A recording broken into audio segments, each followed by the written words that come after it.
ఏపీలో మొదటి bird flu మరణం భయాందోళనకు గురిచేస్తుంది. పల్నాడు జిల్లా నరసరావుపేటకు చెందిన 2 ఏళ్ల చిన్నారి ఫ్లూతో మృతి చెందింది. దీంతో 2 తెలుగు రాష్ట్రాలు బర్డ్ ఫ్లూ అంటేనే వణికిపోతున్నాయి. చిన్నారి మరణంతో బర్డ్ ఫ్లూ భయం తెలుగు ప్రజలను వెంటాడుతుంది. అసలు చిన్నారి నిజంగా చికెన్ తిన్నదా? ఆమె బంధువులు ఏం చెప్తున్నారు? Watch the story.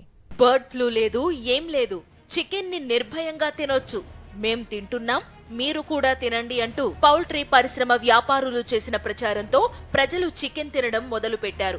ఈలోపు పల్నాడు జిల్లాలో జరిగిన బర్డ్ ఫ్లూ మరణం సంచలనం సృష్టించింది.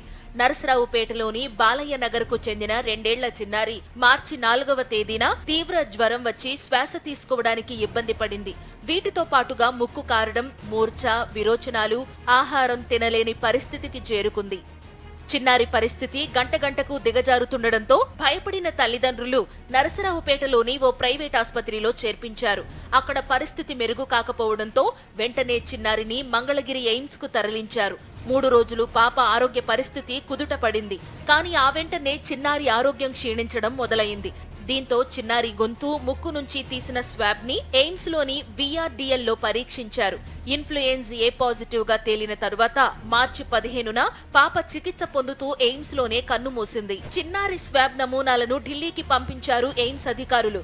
అక్కడ నివేదికలు అనుమానాస్పదంగా రావడంతో మార్చి 24వ తేదీన స్వాబ్లను పూణేలోని national institute of virology lab కు పంపించారు. అక్కడ అన్ని పరీక్షలు చేసిన అధికారులు H5N1 వైరస్ గా నిర్ధారించారు. బర్డ్ ఫ్లూ వల్ల చిన్నారి చనిపోయిందని తేలడంతో బాధిత కుటుంబ సభ్యులందరికీ పరీక్షలు నిర్వహించారు. వారందరి రిపోర్టులు నెగటివ్ రావడంతో అందరూ ఊపిరి పీల్చుకున్నారు.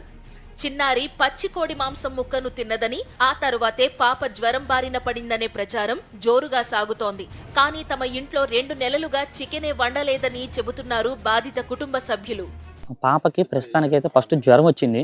నార్మల్గా జ్వరం వచ్చిందని చెప్పేసి పాపను తీసుకెళ్లేసి నరసరావుపేటలోని లైఫ్ లైన్ హాస్పిటల్లో జాయిన్ చేశాము. లైఫ్ లైన్ హాస్పిటల్లో జాయిన్ చేసిన తర్వాత ఫస్ట్ రోజు పాపకు బాగానే ఉంది, అన్ని పరీక్షలు నిర్వహించారు.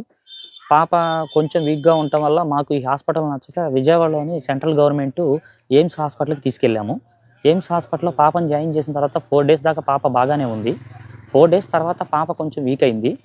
ఒక 10 డేస్ ఆ మధ్యలో పాప చనిపోయింది. ఏదో బాగలేదని చెప్పేసి, మాకు ఏదో వ్యాధి వచ్చిందని చెప్పేసి కొంతమంది వైద్యులు వచ్చేసి మా ఇంట్లో వైద్య పరీక్షలు నిర్వహించారు. మా రిపోర్ట్స్ అన్ని కూడా నెగిటివ్ వచ్చినాయి. బాగానే ఉన్నాం మేమైతే ప్రస్తుతానికి. మేము గత 2 నెలల నుంచి ఎటువంటి చికెన్లు అలాంటి ఏవి కూడా మేము ఇంట్లో తింటలేదు.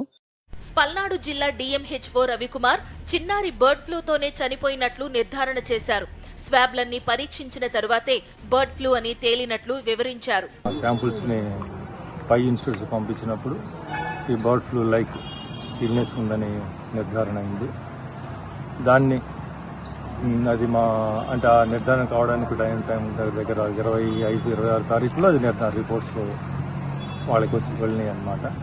సో ఆ రిపోర్ట్స్ మన స్టేట్ గవర్నమెంట్కి తేవడంతో ఇమ్మీడియట్గా స్టేట్ గవర్నమెంట్ మమ్మల్ని అలర్ట్ చేసి ఆ ఏరియాలో ఏంటి ఒకసారి సర్వే అంతా చేసుకొని ఆ ఫ్యామిలీ మెంబర్స్ ఎలా ఉన్నారు ఏంటి, ఇంకా ఎవరికైనా అటువంటి లక్షణాలు ఏమన్నా ఉన్నాయేమో అని కనుక్కోమని నేనంతా సర్వే చేశాను.